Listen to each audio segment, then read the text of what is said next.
how scanning electron microscopy analysis support XRD analysis and photoluminescence analysis. These three characterization techniques, SEM, XRD and photoluminescence, are very important characterization techniques. The findings, the results from these characterization techniques must support each other. If they do not support each other, this means that our results are not valid and true. So let's get started. This is the SEM image of a control material. This means that when there is no additional material added or doped. So this is the perovskite material thin film here. So we can see that the grains are basically randomly oriented and very small in size here, right? So in this figure B here, when we do basically bromide quantum dots in the perovskite, so we can see that the surface morphology enhance significantly.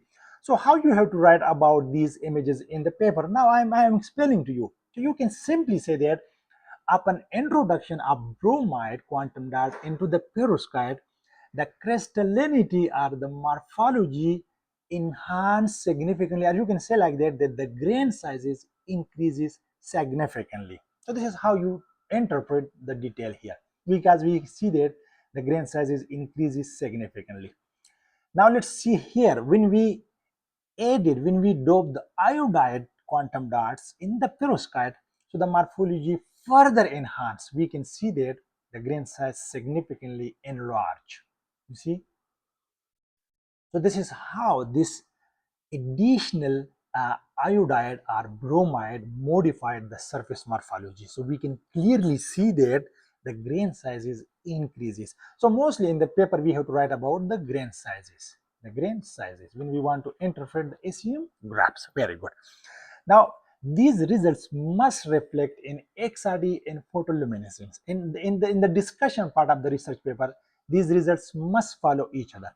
Now let's come here. When we take the XRD of this control surface, so we get peaks, but we get here additional peaks here. This means that this is the unwanted peak in perovskite solar cell, lead diiodide.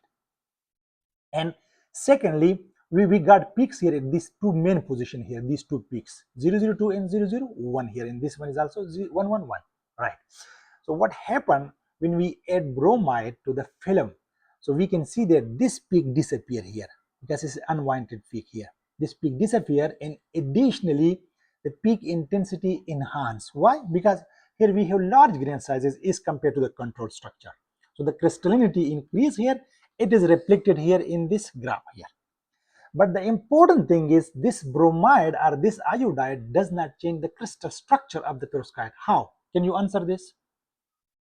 Yeah, because the main peaks position are not changing.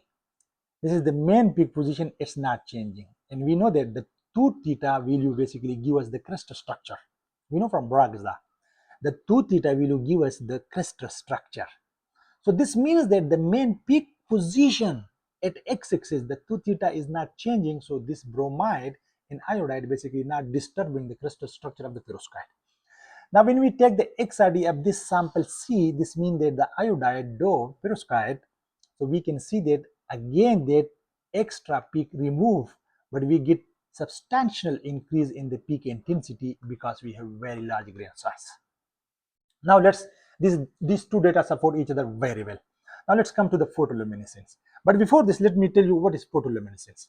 This is the photoluminescence diagram, and we can see that photoluminescence means that when we have here the valence band here, and here we have the conduction band, right?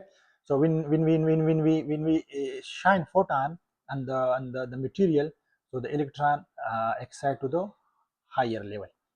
And after that, when electron again de-excite, so it emit photon, and that is we call photoluminescence. We have to explain here this.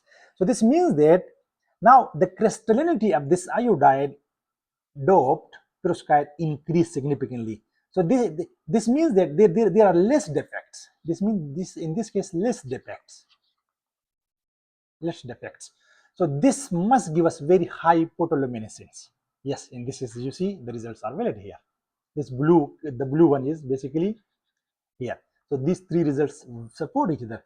Similarly, this one gives us lower than this because of this less crystallinity. So we have this green peak here, green PL peak here. You see, because we have a little bit more defects in this case here.